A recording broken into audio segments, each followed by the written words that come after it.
안녕하세요, 여러분. 저는 아직 창창한 나이라고 생각하며 살고 있는 30대 후반으로 접어든 여성입니다.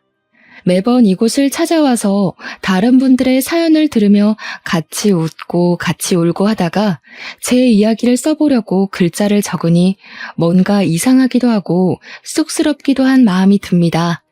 제 이야기를 과연 이곳에 풀어놓아도 다른 분들이 저처럼 웃고 울고 함께 저의 마음을 공감해 줄까 싶은 생각이 들어서 이렇게 글 써도 되나 하는 망설임이 생기기도 합니다. 혹시나 제 이야기가 재미없으면 어떡하지 하는 고민이 드는 이 밤에 아무래도 답답한 속을 달래줄 수 있는 곳은 여기밖에 없다는 생각에 글을 적어 내려갑니다. 저는 아직 적다면 적은 30여 년을 살았지만 다른 분들이 60대, 70대에 겪는 풍파를 모조리 겪었다는 생각을 이상하게 지울 수가 없습니다. 남들은 살면서 한 번 겪기도 힘들다는 갖은 순환과 시련을 저는 왜 이렇게 이른 나이에 겪게 되었는지 참 제 운명이 이렇게 기구한 건가 싶기도 하고요. 하지만 이제는 모든 일을 보내주었기에 조금 다른 생각을 가지고 살아보려고 합니다. 이른 나이에 겪게 되어서 남들보다 더 단단해진 제가 될 수 있었다고요. 이쯤 되면 얼마나 모진 일을 겪었기에 저런 소리를 할까 싶으시죠? 물론 기상천외한 놈들이 판치는 세상이라 제 이야기가 별거 아니게 느껴지실지도 모릅니다. 하지만 제 인생에서 이런 일은 두 번 다시 없을 것이며 다른 분들 인생에도 이런 일이 없길 바라며 제 사연을 한번 끄적 걸어봅니다. 지금부터 저와 함께 시작할 제 이야기를 끝까지 들어주시고 여러분들의 좋은 조언을 가슴에 새겨보도록 하겠습니다. 제가 오늘 들려드릴 이야기의 주인공은 사실 제가 아니라 저의 남편이라고 말을 해도 과언이 아닐 정도로 남편의 비중이 상당히 높습니다. 다른 분들도 남편을 남의 편이라 부르며 많은 이야기들을 하시던데 저의 남편은 참으로 특이한 점이 하나 있습니다. 그게 무엇이냐 하면 바로 제 남편이 아주 어마어마한 구두쇠 중에 구두쇠라는 점입니다. 동화책에서나 나오던 스크루지 아저씨 그 인간보다 더하면 더했지 덜하지 않은 사람이죠. 정말 저는 살면서 이렇게까지 돈을 아낄 수 있나? 사람이 이렇게 짠돌이일 수 있나 하는 마음을 매일같이 느끼면서 살았습니다. 왜 그런 남자와 결혼을 했냐 싶으시죠? 처음에 저는 남편의 근검절약하는 모습이 너무 검소해 보이고 신중해 보이고 이 사람이랑 살면 평생 돈 걱정은 안 해도 되겠구나 싶었습니다. 어떻게 보면 그 구두쇠 짠돌이 같은 모습이 제 마음을 움직이게 만든 결정적인 부분이기도 했던 것입니다. 저랑 남편은 제가 다니던 직장에서 만나게 되었는데 제가 일하던 곳이 주방용품, 그러니까 업소용 주방 가전, 가정용 주방 가전 같은 것을 파는 매장이었습니다. 그 매장에서 저는 일개 직원에 불과했지만 우리 남편은 그 커다란 매장을 운영하고 있는 사장님이었습니다. 매장이 꽤 큰 매장이기도 했고 물건을 파는 게 아무래도 가전 쪽이고 업소용이 훨씬 많다 보니까 매출 자체는 꽤 많은 그런 매장이었습니다.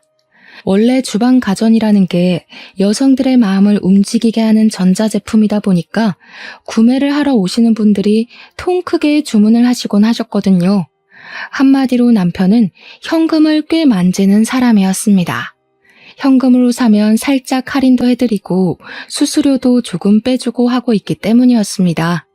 거기다가 가게에 들어오는 가전들이 중고 가전들도 있었고 새 가전들도 취급을 했는데 다른 매장이 철수할 때 싸게 수입해서 번쩍번쩍 광을 내고 조금 웃돈 받아 팔기도 했었습니다. 철수하는 매장에서 다량으로 물건들이 들어오게 되면 꽤 대박인 수준으로 물건 재판매가 되어서 돈을 굴리기엔 쏠쏠한 매장이었습니다. 아무튼 그런 남편은 돈을 잘 번다는 사람임에도 불구하고 엄청난 짠돌이처럼 굴었는데 사실 연애를 할 당시에는 이 정도까지 짠돌이는 아니었습니다.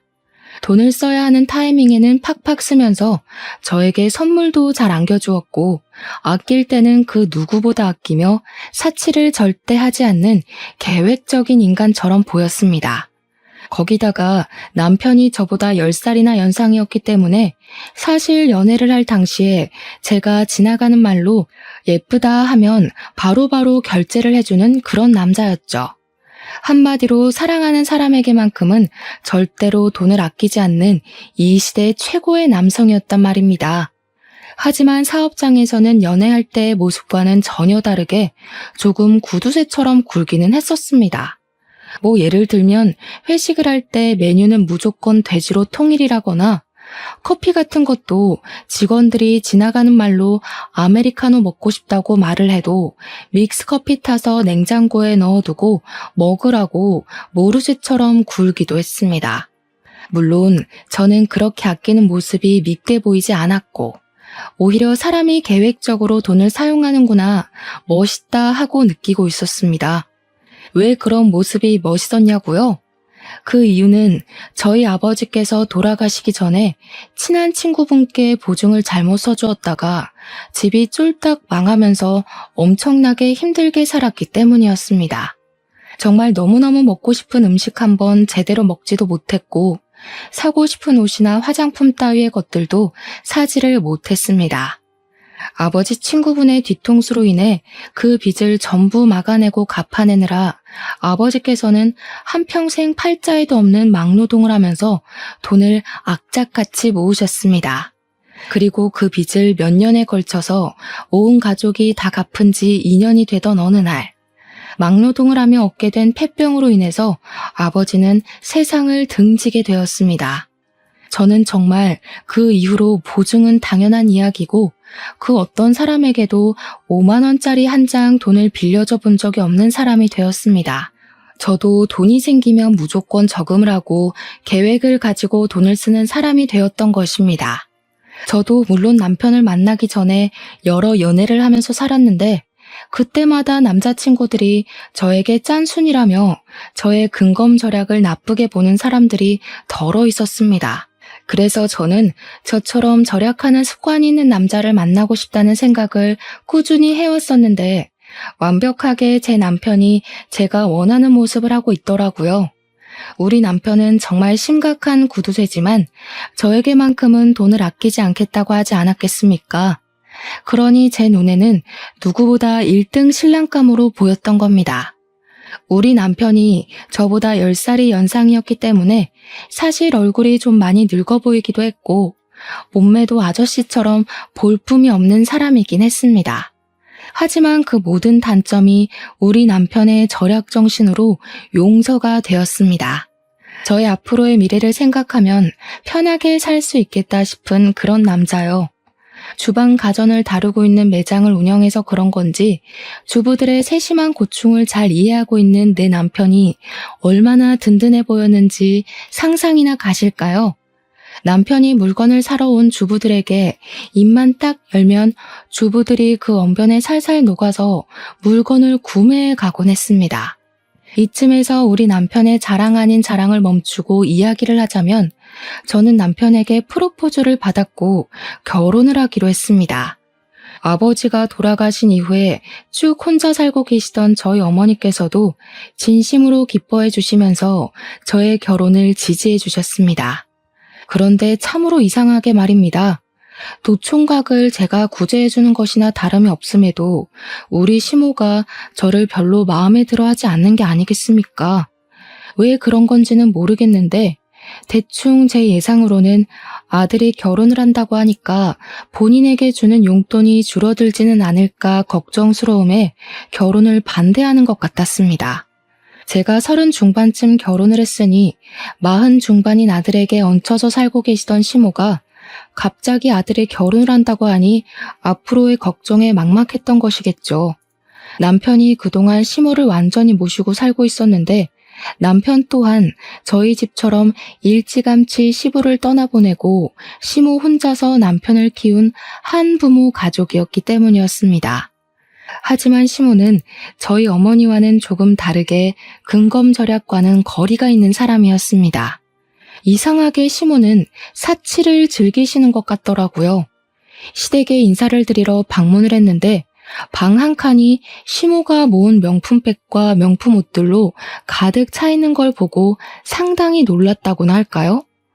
오히려 젊은 저보다 명품 브랜드를 훨씬 많이 알고 매번 새로 나오는 신상품들도 줄줄이 꿰고 있었습니다. 시모의 탐탁지 않음을 견뎌내고 결혼식을 올리고 신혼생활이라는 것을 시작하게 되었는데 진짜 결혼한 지 한 일주일쯤 지났을까요? 황당한 일이 벌어지게 되었습니다. 갑자기 남편이 운영하던 매장에 세무조사가 들어오게 되었는데 남편이 보유한 현금과 주식에 대한 세금을 내야 한다고 신고를 받았다고 하더라고요. 누가 했는지 모르겠지만 남편이 그동안 뒤로 몰래 숨겨놓은 현금들이 꽤 있었고 세무조사가 들어오게 되면서 남편은 그 돈을 다시 옮겨놔야 했습니다. 남편은 세금을 줄이기 위해서 백방으로 발에 땀이 나게 돌아다니며 물어본 결과 보유하고 있는 주식들만 와이프에게 양도를 해도 세금이 줄어들 것이란 이야기를 듣게 되었습니다. 남편은 세금을 내는 돈이 세상에서 제일 아까운 돈이라고 하면서 저에게 주식을 양도해 주겠다고 이야기를 했고 사실 저는 끼름칙해서 싫다고 했습니다. 남편은 줄기차게 부부간에 양도를 하는 것이라며 절대로 법적으로 문제될 일이 없으니 안심하라고 저에게 주식을 대거 옮겨두었습니다. 사실 저는 세금이라는 건 국민이라면 누구나 내야 하는 부분이고 이런 행동이 탈세라는 행동이라 생각을 하고 있었습니다. 마음 같아서는 끝까지 받고 싶지 않았죠. 이렇게까지 귀찮은 짓을 벌이며 세금을 내지 않으려고 하는 남편이 이해가 가지 않았습니다. 결혼한 지 3개월이 지났을 때부터 저는 점점 남편에게 실망할 만한 일들이 생기기 시작했습니다. 남편은 병적으로 저에게 돈을 주는 것을 싫어했고 돈을 아끼기 시작했습니다. 어떤 일까지 있었냐 하면요. 제가 올이 나간 스타킹을 버리려고 하자 남편이 득달같이 달려와서는 멀쩡해 보이는데 이걸 왜 버리냐고 잔소리를 하더라고요. 올이 나가서 신을 수가 없다고 했더니 다 사용할 곳이 있다고 하면서 욕실에서 거의 다 쓴 조각난 비누들 있죠? 그걸 모아둔 통을 들고 오는 게 아니겠습니까? 저는 비누들을 버리지 않고 모아둔 남편에게 한 번 놀랐고 그 비누 조각들을 전부 스타킹에 모아서는 씻으라고 던져주는 남편에게 2번 놀랐습니다. 사람이 절약을 하면서 살 줄 알아야지. 예전에는 이 비누들 다 모아다가 빨래하는 데 쓰고 그랬어. 아니, 스타킹을 빨아둔 것도 아니고 제가 신다가 올이 나가서 버리려고 둔 스타킹에 비누 조각을 모아서 거품 내서 씻으라고 하는데 누가 좋겠습니까? 저는 그 행위 자체가 너무 더럽기도 하고 찝찝하기도 해서 그 비누를 쓰고 싶지 않았는데 그 뒤로 제가 그 비누를 얼마나 썼나 감시를 하기 시작했습니다. 그런 숨막히는 분위기 속에서 신혼생활의 분위기가 좋았으면 얼마나 좋았을까요? 그러다 저희에게도 아주 좋은 소식이 찾아오게 되었습니다.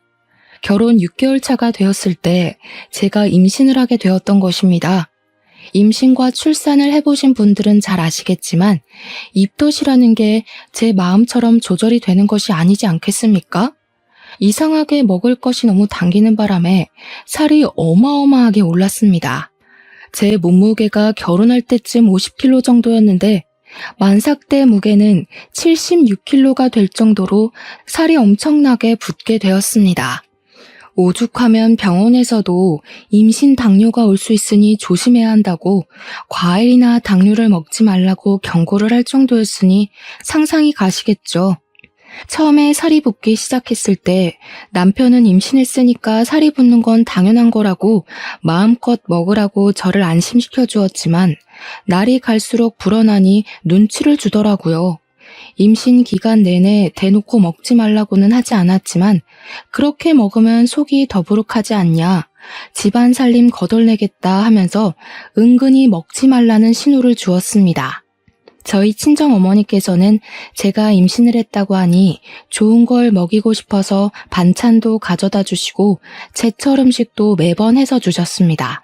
하지만 시모는 살이 찐 저를 보면서 저러다가 소박을 맞는 거 아니냐면서 적당히 살을 찌우라고 잔소리를 멈추지 않으셨습니다. 우리 아들이 퍽이나 그런 몸매를 한 여자한테 마음이 동하겠니? 살이 쪄도 어쩜 저리 뒤룩뒤룩 찐 건지 보기 흉하다. 그렇게 서러운 임신 기간을 보내고 출산을 한 뒤로 정말 이래도 되나 싶을 정도로 지옥 같은 육아를 시작하게 되었는데 이상하게 몸무게는 별로 빠지지 않더라고요. 누가 그런 소리를 했었는데 육아는 운동이 아니라 노동이라고. 노동은 절대로 살이 빠지지 않는다고요. 아무튼 그렇게 열심히 아이를 돌보고 밥도 제대로 못 먹고 했는데도 불구하고 살은 60kg 초반에서 더 이상 빠지지 않았습니다. 결혼을 할 당시보다 10kg 이상 살이 올라붙었으니 제 모습이 얼마나 미워 보였겠습니까? 남편이 저와 같은 방에서 자는 걸 거부하기 시작했습니다. 당신이 싫어서 각방을 쓰겠다는 게 아니라 애가 밤마다 울어대니까 시끄러워서 내가 같이 잠을 잘 수가 없잖아. 나는 내일 출근을 해야 하는 사람인데, 내가 잠 못 자서 출근 못하면 돈은 누가 벌어올 거야? 애 때문에 잠을 푹 못 자니까 내일 일에 지장이 생기잖아. 아무튼 따로 잘 테니까 그런 줄 알아. 저는 그런 남편에게 배신감이 느껴지기도 했고 서럽기도 했지만 생활비가 전부 남편의 주머니에서 나오고 있었으니 어쩔 수가 없었습니다. 아이가 생후 10개월을 막 넘겼을 때 갑자기 열이 엄청나게 나면서 온몸이 새빨갛게 달아오르고 아기가 힘없이 축축 늘어지기 시작했습니다.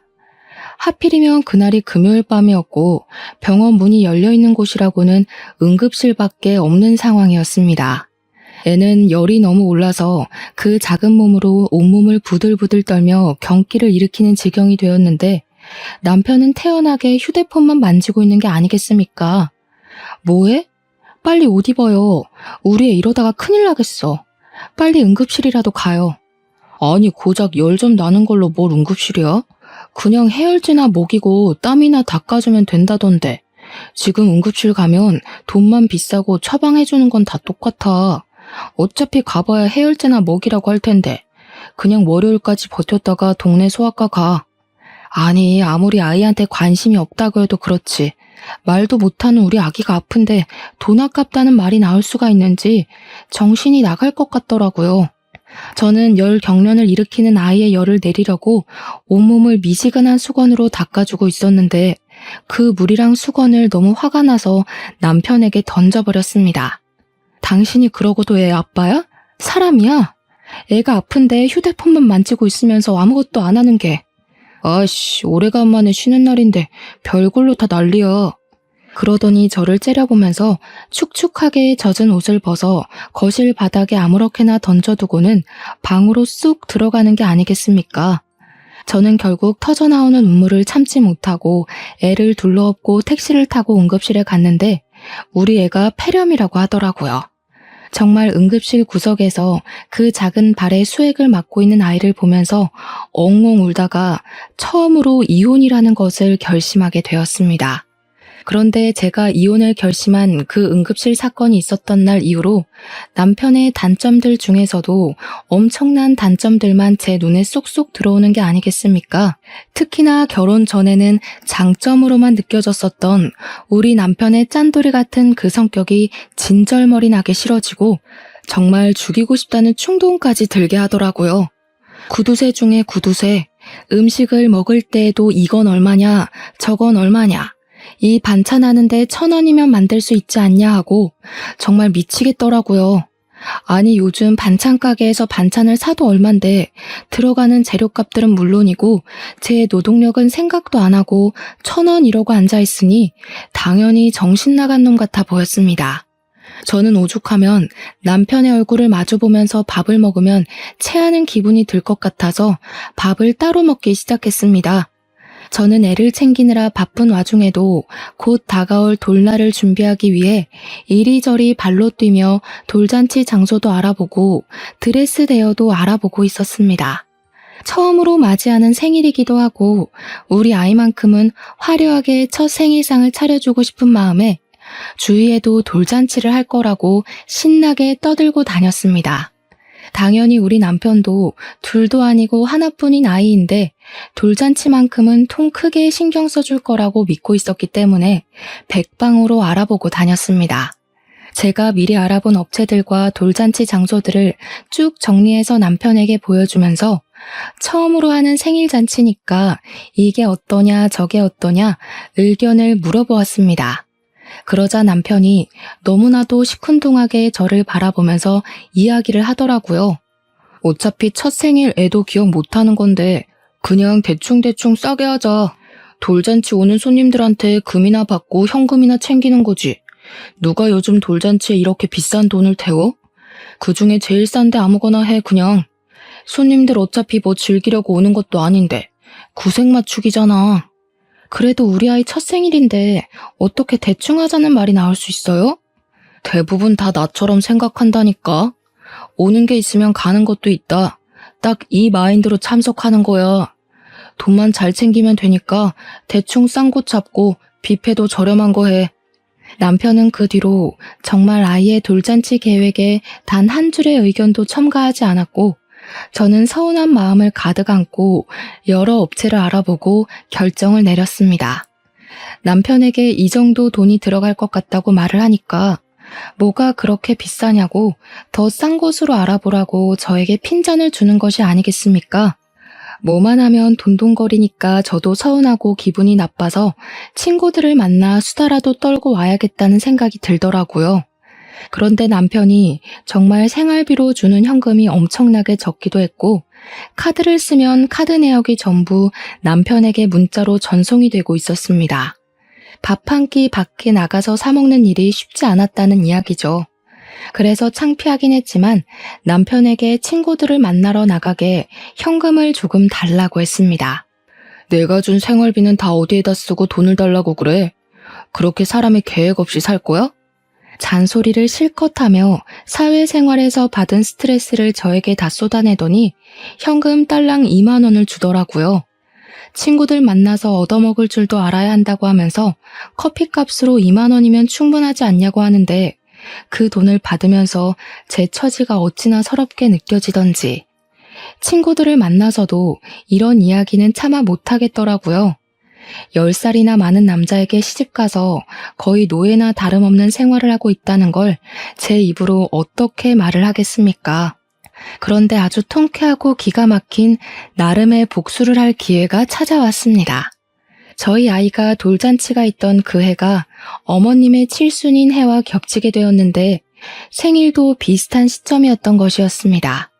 남편은 저희 아이 돌잔치는 싸게 빨리빨리 준비를 하라고 손님들에게 돈만 걷으면 된다고 말을 하더니 시모는 최고급 호텔에서 칠순잔치를 해주겠다고 하더라고요. 너무나도 당당하고 뻔뻔하게 저에게 이야기를 하는데 제가 기가 막혀서 무슨 대꾸를 해야 할지조차 감이 오지 않았습니다.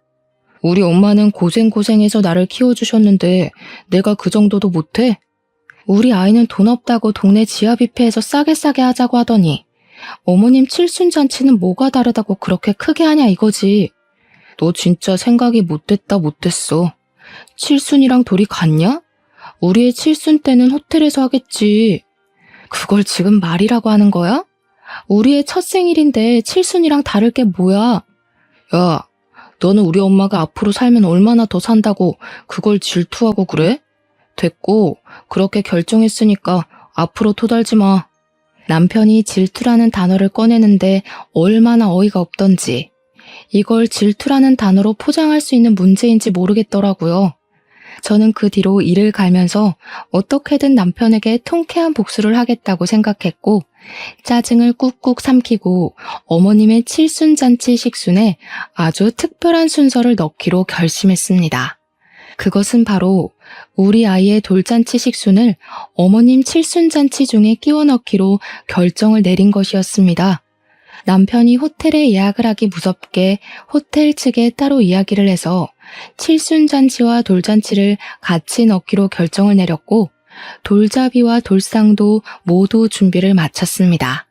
그리고 제 친구들이며 지인들에게 일일이 연락을 돌려서 그 잔치 자리에 초대를 했고 어머님 칠순잔치 겸 돌잔치를 제 손으로 모두 준비하기 시작했습니다. 남편에게 제가 칠순잔치 준비를 할 테니 걱정하지 말고 있으라고 이야기를 했더니 내심 좋아하면서 아예 신경도 쓰지 않더라고요. 단순한 사람이라 이럴 때는 참 편했습니다. 당연히 제가 이런 계획을 세우고 있다는 것을 시모와 남편은 꿈에도 생각하지 못했습니다. 우리 짠돌이 남편은 시모 칠순잔치에 방문할 손님들이 대충 100명 정도 될 것이라고 예상을 하고 있었는데 실상은 매우 달랐습니다. 우리 아이 돌잔치에 참석할 손님들만 해도 100명이 더 추가가 되었으니 얼마나 놀랐을지 상상이나 가시나요? 제가 그 100명을 끌어모으기 위해서 평소에 연락을 하지도 않던 지인들에게 일일이 연락을 돌려서 우리 아이 돌잔치에 제발 참석해서 밥이라도 먹고 가라고 며칠을 졸랐는지 모릅니다. 당일이 되어서야 예약된 인원이 100명이 아닌 200명이란 사실을 알게 된 남편이 깜짝 놀라서 호텔 직원을 찾아가 따져 묻기 시작했습니다. 호텔에서 하는 잔치다 보니까 예약 인원수대로 식사가 코스 요리로 준비가 되었고 남편이 예상한 금액의 2배가 나오게 생겼으니 정신이 빠진 사람처럼 분주하게 돌아다니더라고요. 아니, 저희가 예약한 건 100명인데 왜 200명으로 되어 있습니까? 홀을 헷갈린 거 아닌가요? 이렇게 큰 장소를 예약하지 않았는데? 지난번에 손님 200분으로 변경하신다고 전화 받았었는데요.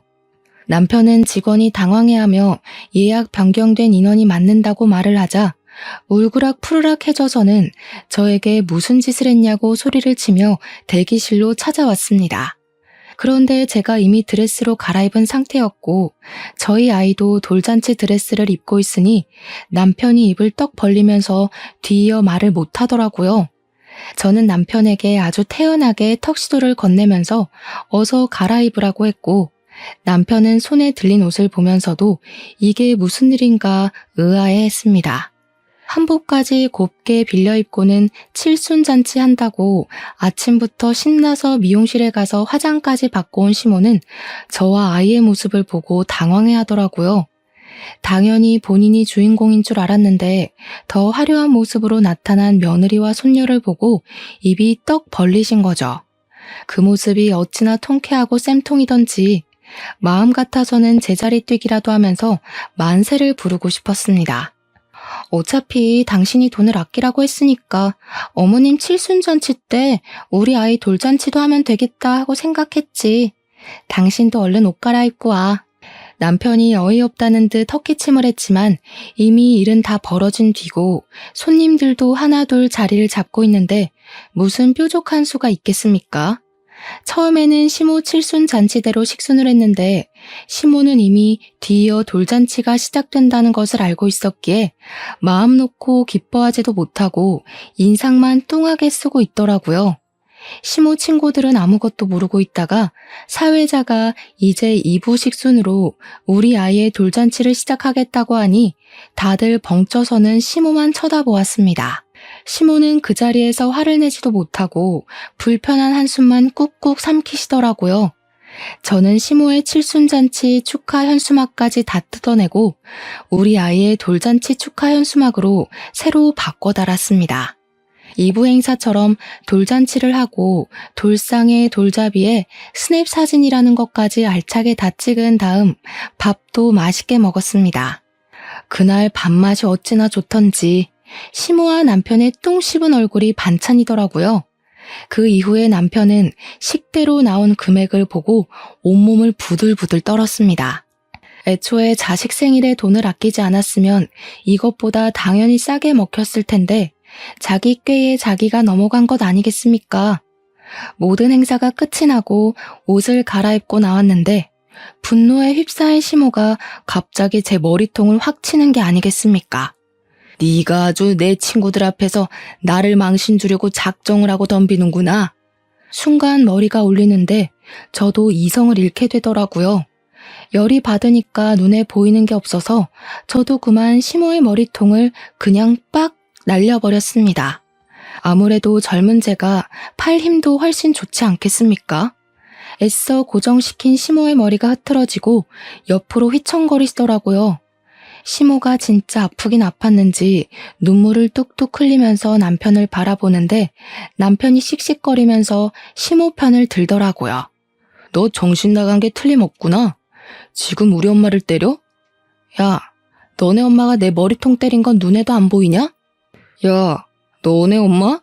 이게 진짜 그거랑 그게 같아? 어? 너 식대가 지금 얼마가 나온 줄 알고 이러는 거야? 이 홀 빌리는 데만 1,000만 원이야. 그런데 지금 10대만 2천만 원 나온 게 말이 되냐고. 너네 엄마네 손님들은 돈도 별로 안 내놓고 갔나 봐. 우리 애 손님들은 금반지에 돈봉투 아주 두둑하게 했던데. 그걸 왜 네가 챙겨? 내놔. 어머, 이걸 어쩌지? 현금은 이미 통장에 넣었고 금반지는 우리 엄마한테 녹여서 목걸이 만들어달라고 보냈는데. 그렇게 통쾌한 복수를 하고 난 이후 남편은 아주 치사한 방법으로 저를 괴롭히기 시작했습니다. 바로 생활비를 확 줄여버린 것이었습니다. 남편은 생활비를 줄이면서 저에게 돌잔치 때 돈 많이 챙긴 거 아니었냐고 그 돈으로 생활하면 되겠다고 비아냥거렸습니다. 저는 아기 분유값에 기저귀 값에 부가적으로 들어가는 돈 때문에 힘들어 죽겠는데 남편이라는 놈이 저런 식으로 나오니까 열이 받아서 더는 이렇게 못 살겠다 싶었습니다. 거기다가 저랑 애한테 들어가는 돈은 그렇게나 아끼고 아껴대면서 자기 먹고 노는 돈이랑 시모에게 들어가는 사치 비용은 하나도 아끼질 않더라고요. 맨날 말로만 죽겠다 죽겠다 하고 정작 쓰는 돈은 펑펑 쓰니 제가 열이 안 받겠습니까? 지 허리벨트 하나 사는 것까지도 전부 명품으로 긁어대면서 우리 아이와 저는 이렇게 거지꼴로 아껴 살아야 하나 싶은 생각이 들었습니다. 그러던 어느 날 항상 하늘은 불쌍한 자를 돕는다고 하지 않겠습니까? 우리 남편이 친구를 따라가서 돈을 더 불리고 싶다는 욕심에 큰 투자를 하나 하게 되었습니다. 물론 저에게는 비밀로 하고 가게 보증금까지 담보로 잡고서는 고위험에 속하는 주식 투자를 하나 들어가게 되었는데 사실 저희 남편이 투자를 잘하긴 하거든요.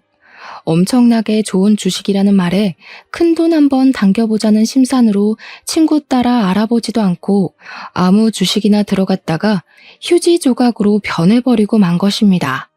있는 돈으로만 투자를 했으면 돈 잃고 마는 것인데 가게에 보증금까지 걸어뒀으니 남편 발등에 불똥이 튀기 시작한 거죠. 거기다가 엎친 데 덮친 격으로 팔았던 물건들에 어마어마한 클레임이 걸려오면서 된통 그 값까지 뒤집어 쓰게 된 것입니다. 우리 남편은 순식간에 빚더미에 앉은 알거지가 되었습니다. 남편은 급한 불을 끄고자 시모에게 가서 돈을 좀 빌려달라고 했는데 저희 시모도 엄청난 사치왕이라고 하지 않았겠습니까? 당연히 돈 없다고 했다더라고요. 그 이후에 남편은 정말 정신 나간 사람처럼 쉬지 않고 이곳저곳에 돈을 빌리러 다니기 시작했는데 어쩜 돈을 빌려주겠다고 나서는 친구가 하나도 없었습니다. 저는 그런 초라한 남편의 모습을 보면서 깨닫게 되었습니다. 남편이 오죽 짠돌이처럼 굴었으면 이런 위급한 상황에 돈을 빌려줄 친구가 하나도 없는지 말입니다. 저도 물론 근검절약하는 생활을 이어가긴 했지만 남편은 저와 수준이 다를 정도로 주위 사람들에게 돈을 아끼면서 살았거든요. 자기가 밥을 살 때에는 싸구려만 먹이고 남한테 얻어먹을 때는 하나라도 더 뽑아 먹으려고 애를 쓰는 사람처럼 살았으니 누가 남편을 돕고 싶겠습니까? 그것도 자기 매장을 운영하면서 돈까지 넉넉하게 만지는 사람이 없는 사람들보다 더 없는 모습으로 살았으니 친구들이 전부 진절머리가 났겠죠. 도울 때 확실하게 도울 줄 알았어야 했는데 남편에게 그런 지혜는 전혀 없었던 것입니다. 여보, 나 진짜 이러다가 가게고 나발이고 거리에 나앉게 생겼다고. 처가에 가서 돈이라도 좀 빌려달라고 해봐. 어? 저에게 사정사정을 하다가 돈 빌려오라고 윽박을 질렀다가 하는데 저는 그런 남편의 모습이 너무나도 웃겨서 깔깔거리며 비웃어 주었습니다. 남편이 정신나간 년처럼 웃는 저를 보면서 머리가 어떻게 된 거 아니냐고 우리 가족 전부 거리에 나앉게 생겼는데 웃음이 나오냐고 소리를 치더라고요. 저는 그런 남편에게 정색을 하며 이야기를 했습니다. 왜 웃으면 안 돼? 그동안 지사치하는데 돈 쓰고 할 때는 아까운 줄 모르고 팍팍 쓰더니 이제 와서 아쉬우니까 친정 타령? 우리 집에 도대체 뭘 해준 게 있다고 우리 엄마 돈을 가져오라고 하는 건데? 당신 진짜 양심 없다. 가족이니까 당연히 사이가 힘든데 한 푼이라도 더 쥐어줘야 하는 거 아니냐? 어? 당신은 우리 엄마한테 뭐 하나 해준 거라도 있어? 사람이 어떻게 매번 주거니 받거니 해. 이번에 도와주시면 내가 또 언젠가 도움이 될 날이 있지 않겠냐고. 지금 당신 꼴을 보면서 이야기해. 당신이 얼마나 짠돌이처럼 굴고 사람들을 못 챙겼으면 이렇게 힘들 때 나서서 도와주겠다는 사람이 하나도 없어? 가게나 정리하고 빚이나 막아. 그랬더니 남편이 입에 거품을 물면서 가게를 정리하고 나면 우리 가족들 전부 뭐 먹고 살라고 그런 소리를 하냐고 화를 내는 게 아니겠습니까? 정말 연애할 때랑은 판이하게 다른 모습으로 저에게 신경질을 내는데 제가 그동안 이딴 저급한 인간을 남편이라고 믿고 살았다는 게 후회가 되더라고요. 저는 이혼을 확실하게 결심한 뒤였기 때문에 속이 후련해질 때까지 남편에게 비아냥거리기로 결심을 했습니다. 내가 이대로 혼자 죽을 줄 알아? 내가 망하면 우리 가족 전부 다 망하는 거야. 왜 우리 가족이 다 망한다고 생각해? 당신만 망하는 거야. 나는 당신이랑 이혼할 거거든. 저는 이혼을 결심한 이후에 품에 소중하게 안고 지냈던 이혼 서류를 남편에게 떡하니 내밀었습니다. 남편은 이혼 서류를 받아들고서 한참을 씩씩거리며 분노를 참지 못하더니 저에게 삿대질을 하면서 목에 핏대를 세우고 말을 하더라고요. 누구 마음대로 이혼이야? 이 옆에 내가 편하게 살게 해줬더니 감히 내 뒤통수를 치겠다는 거야? 편하게 살게 해줘? 누가 누구를 편하게 살게 해줘. 당신이 나한테 그동안 했던 짓을 생각해봐. 얼마나 치사하게 굴었는지. 한 푼 두 푼 아껴서 지금까지 일도 안 하고 먹고 살게 해줬으면 감사한 줄 알아야지. 내가 힘들 때 도망을 가겠다는 게 뒤통수지 뭐야? 지금 나한테 소리 지를 사람은 당신이 아니야. 우리 엄마지.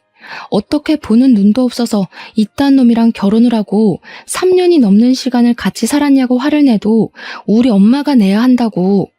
내가 마트에서 장 볼 때, 친구 만날 때, 아기 물건 살 때마다 그게 꼭 필요한 거냐고 되묻던 당신이 나를 편하게 살게 해줘? 너네 엄마가 명품백 살 때는 돈 한 번 아낀 적이 없으면서 내가 장바구니 하나 살 때마다 눈치를 주던 당신이 그런 소리를 해? 그렇게 아껴 살아서 겨우 한 짓이 투자 실패라니. 당신 벌 받은 거야. 나는 절대 이혼 못하니까 그런 줄 알아. 어디 옆엔 내가 집에서 애나 돌보고 집안일이나 할 것이지 큰 소리를 떵떵 치고 살아. 누구 마음대로 못해준다 만다야? 당신이 못하겠다고 버티면 나는 소송이라도 할 테니까 그런 줄 알아. 제가 소송까지 불사르겠다고 하자 남편은 씩씩거리다가 갑자기 소리를 꽥 지르면서 저에게 생각난 듯 말을 했습니다. 내가 신혼 초에 넘겨놨던 주식 있지? 그거 그대로 있지? 네가 가진 내 주식 다시 내 계좌로 돌려놔. 그거면 급한 불 맞고도 남지. 내놔. 처음에는 남편이 무슨 말을 하는지 이해를 못하고 있다가 곰곰이 생각을 해보니 남편이 세금을 덜 내려고 제 계좌로 옮겨두었던 주식이 생각나게 되었습니다. 저는 남편에게 끝까지 유익한 일을 하고 싶지 않았기 때문에 발악하는 남편을 두고 간단하게 챙긴 짐을 들고 친정으로 도망치듯 나왔습니다. 남편은 제가 이러다가 말겠지 하고 생각을 했는지 저를 찾아오지도 않고 메시지만 열심히 보내더라고요. 지금 돌아오면 용서해주겠다, 생활비를 더 줄여버리겠다 하는 아주 추잡한 메시지들을 보내면서 저에게 주식이나 빨리 확인해보라고 하더라고요. 저는 남편의 마지막 메시지를 확인하고 생각이 나서 힘들게 주식 앱을 설치하고 들어가서 잔고를 확인해 보았습니다. 그리고 저는 너무 놀라서 입을 틀어막게 되었습니다. 글쎄 그 주식이 그 3년 사이에 10배가 넘게 펄쩍 뛰어오른 것이 아니겠습니까? 저는 정말 제 눈을 비비면서 이게 뭔가 싶어 0이 붙은 숫자를 다시 한번 확인했습니다. 마치 로또를 맞아도 이런 금액을 맞을 수 없을 것이다 싶을 정도로 제 현실을 의심하게 되었고 정말 이 돈이 내 계좌에 들은 잔고가 맞나 몇 번을 확인했습니다. 아무리 눈을 비비고 팔을 꼬집고 해도 그 돈은 그대로 제 계좌에 들어있더라고요. 그 주식이 연예계 엔터테인먼트 회사 주식이었는데 아이돌 그룹이랑 배우들이 성공을 하면서 회사 자체가 몇 년 사이에 대박이 났다는 것입니다. 해외 진출에도 성공하게 되면서 외국 투자자들이 탄탄하게 투자를 했고 그 덕으로 대박이 터져서 엄청나게 성장을 한 회사라고 하더라고요. 제가 너무 의심이 되어서 인터넷 기사까지 검색을 해보았다니까요. 처음에는 분명 1억 조금 넘는 금액이었던 주식이 3년 사이에 10억이 넘게 불어난 걸 보니까 왜 사람들이 주식을 하는지 알 것 같았습니다. 남편은 저에게 확인을 해보았냐고 당장 돌려달라고 말을 하는데 제가 그 돈을 왜 돌려주어야 하는지 모르겠더라고요. 사실 부부간의 재산이고 그 당시에 세금을 내지 않기 위해 양도했던 것이기 때문에 저의 재산이나 다름없는 돈 아닌가 싶었습니다. 그동안 저에게 돈을 가지고 치사하게 굴었던 적이 한두 번이 아니었던 남편에게 이 주식이야말로 정말 복수의 마지막을 장식할 수 있는 기회 아닌가 싶었습니다. 저도 갑질을 하기로 마음을 먹고 변호사를 찾아가서 시집살이 당했던 것, 남편이 생활비로 치사하게 군 것, 마지막으로 양도받은 주식 이야기까지 모조리 털어놓았습니다. 변호사는 저에게 세금을 피하기 위한 불법적인 수법으로 양도를 했기에 이 주식을 굳이 돌려주지 않아도 된다고 말을 하더라고요. 재산 분할을 해달라고 해서 나누게 된다고 하더라도 유책 배우자가 남편이기 때문에 얼마 못 가져갈 거라면서 저에게 단단히 버티라고 하시더라고요. 변호사님까지도 제 편을 들어주시는데 제가 화려한 뒤통수를 때려야 하지 않겠습니까? 남편이랑 시모는 그 주식값이 뛴 것을 보고 계속해서 저를 귀찮게 했지만 저는 그들을 완벽하게 무시했습니다. 결국 남편의 가게가 넘어가고 가게며 집이며 전부 빨간 딱지가 붙어버렸고 우리의 신혼집 또한 경매로 넘어가게 되면서 남편은 시모 집에서 얹혀 살게 되었습니다. 시모는 망해버린 아들이 돈까지 주지 않으니까 사치를 못해서 답답해 죽겠다며 읍소를 했습니다. 결국 둘 다 저를 찾아와 무릎을 꿇고 빌면서 한 번만 도와달라고 사정사정을 하더라고요. 제가 가진 돈의 반의 반만이라도 나눠주면 안 되냐고 잘못했다고 말입니다. 저는 당연히 그들의 처지를 비웃으며 응, 안 돼, 돌아가 하면서 약을 올렸습니다. 내가 당신한테 돈 가지고 벌벌 기었던 걸 생각하면 이 뒤통수에 몇 배를 돌려주어도 모자랄 지경이야. 앞으로도 그렇게 짠돌이처럼 아껴 살면서 돈 모아서 갚도록 해. 알겠지? 아, 그래도 내가 그동안 살았던 정이 있으니까 밥 사 먹을 돈은 줄게.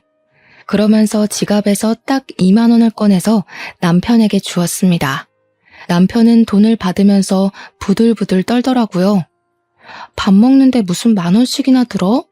적당히 분식 같은 거 사 먹어. 그럼 넉넉하게 쓸 수 있어. 아메리카노도 한 잔 먹고.